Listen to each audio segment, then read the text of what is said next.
বাংলাদেশের শত শত বছরের ইতিহাসের পুরনো সাক্ষী আমাদের বৌদ্ধবিহার।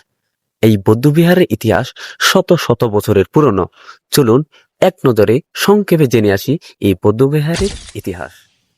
781 থেকে 821 খ্রিস্টাব্দ কর্তৃক পাল রাজবংশীয় দ্বিতীয় রাজা রাজা শ্রী ধর্মপাল দেব, যিনি এই বৌদ্ধবিহার নির্মাণ করেছিলেন, অর্থাৎ এই বৌদ্ধ মন্দির নির্মাণ করেছিলেন। যে বৌদ্ধ মন্দির তৎকালীন সময় ছিল এশিয়া মহাদেশের সবচেয়ে গুরুত্বপূর্ণ বৌদ্ধ মন্দির। এই বৌদ্ধ মন্দিরেই ছিল এশিয়া মহাদেশের সবচেয়ে বিখ্যাত এবং গুরুত্বপূর্ণ বৌদ্ধ পণ্ডিতরা, যারা এই এশিয়া মহাদেশের বৌদ্ধদের জ্ঞান চর্চা দিত। তাই ভারতের পাশাপাশি বিভিন্ন দেশ থেকেও এই বৌদ্ধ বিহারে বা এই বৌদ্ধ মন্দিরে জ্ঞান চর্চার জন্য বৌদ্ধরা আসতো। যেমন চীন, শ্রীলঙ্কা, মালয়েশিয়া, তিব্বত, বিভিন্ন দেশ থেকে এই বৌদ্ধ মন্দিরে জ্ঞান চর্চার জন্য আসতো বৌদ্ধরা। আর এই বৌদ্ধদের থাকার জন্য এই বৌদ্ধ বিহারে ছিল বা এই বৌদ্ধ মন্দিরে ছিল 177টি কক্ষ, বা বর্তমান সময়ে হল বা রুম বলা হয়।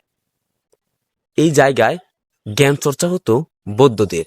আর এই বৌদ্ধ বিহার ছিল ইতিহাসের সম্মুখে দাঁড়িয়ে থাকা একটি বিশাল সাক্ষী।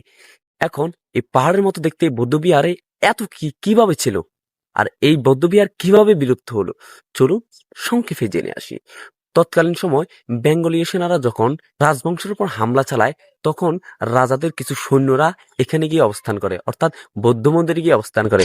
তখন এই বৌদ্ধ মন্দিরে কিছু জোরসোরে বড় ধরনের একটি হামলা হয়, যার ফলে এই বৌদ্ধ মন্দির প্রায় ধ্বংসের পথে চলে যায়।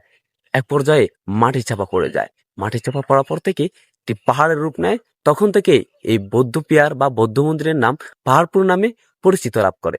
আর ইতিহাসের সাক্ষী হিসেবে দাঁড়িয়ে থাকা এই বৌদ্ধ বিহারের আবিষ্কার করেন স্যার আলেকজান্ডার, যার সময় ছিল 1879 খ্রিস্টাব্দ। শত শত বছর ধরে ইতিহাসের সাক্ষী হিসেবে দাঁড়িয়ে থাকার জন্যই এই স্থাপনাটিকে ইউনেস্কো 1985 সালে বিশ্বের ঐতিহ্যবাহী স্থান হিসেবে ঘোষণা করেন। এখান থেকে বোঝা যায় ভারত বাংলার ইতিহাস শত শত বছরের পুরনো।